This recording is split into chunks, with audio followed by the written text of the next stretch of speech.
الرحمن الرحیم قال اللہ تبارک وَلَسَوْفَ يُؤْتِيكَ رَبُّكَ فَتَرْضَىٰ۔ بعض اوقات ہم دنیا کی مشکلات اور سختیوں کی وجہ سے اتنے گھبرا جاتے ہیں اور اتنے پریشان ہو جاتے ہیں کہ بعض اوقات انسان جو ہے وہ اللہ سے شکوہ کرتا ہے، مالک یہ غربت میرے لیے تھی، یہ مفلسی اور تنگ دستی میرے لیے تھی۔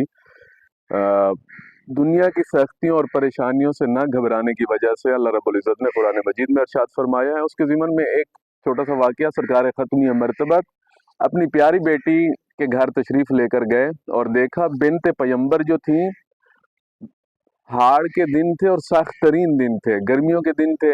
بنت پیمبر نے اونٹ کی کھال سے بنی چادر اپنے اوپر اوڑھ رکھی تھی۔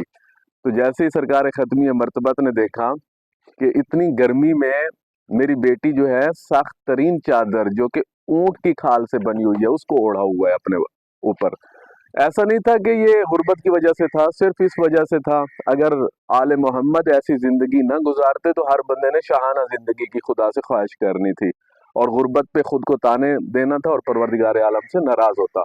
آل محمد جو ہے انہوں نے اس وجہ سے اس زندگی کو چنا ہے۔ ایک چھوٹا سا واقعہ، مولا امیر کائنات جب جنگ سے واپس آتے تھے نا تو باقی اصحاب بھی ہوتے تھے، تو بی بی سیدہ دیکھتی کہ مولا امیر کائنات کے گھوڑے کی جو زین ہے وہ خالی ہوتی تھی، کوئی سونے چاندی مال مواد اس کے اوپر نہیں ہوتا تھا۔ تو بنت پیمبر کہتی ہیں یا علی کیا وجہ ہے؟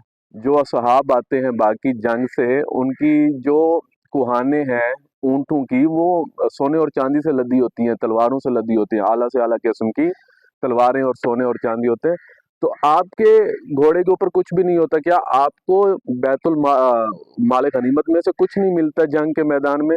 تو مولا امیر کائنات فرماتے فاطمہ جان باقیوں کو ایک حصہ ملتا ہے، مجھے 2 حصے ملتے ہیں۔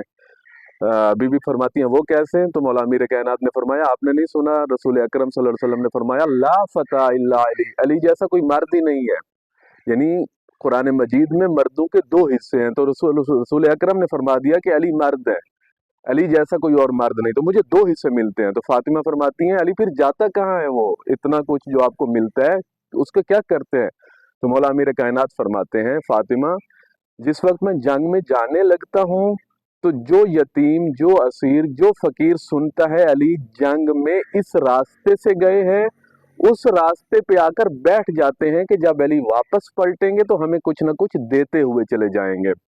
تو بس میں جب واپس آتا ہوں کہ راستے پہ کبھی غریب کو دیکھتا ہوں کہ کبھی مفلس، کبھی اسیر، کبھی فقیر، کبھی یتیم، کبھی مسکین کو دیکھتا ہوں، تو علی کی غیرت گوارا نہیں کرتی کہ علی کسی غریب اور مفلس کو دیکھے اور اس کی